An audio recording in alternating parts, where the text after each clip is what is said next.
How to add money on Cash App from PayPal. Hey guys, in this tutorial, I'll show you how you can easily add money to your Cash App on PayPal. So the very first thing you're going to have to do is open up your Cash App, and then here make sure that you are logged into it. Once you're logged into your account, you can just go ahead and tap on the money icon at the bottom left corner and then simply tap on Add Cash. Here, all you have to do is just enter the amount.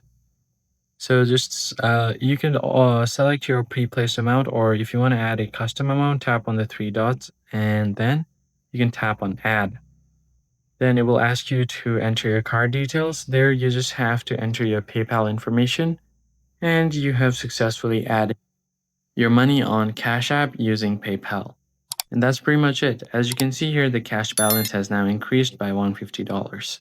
If you found the tutorial helpful, hit the like button down below and subscribe to our channel. And I'll catch you guys on the next one. Thanks for watching.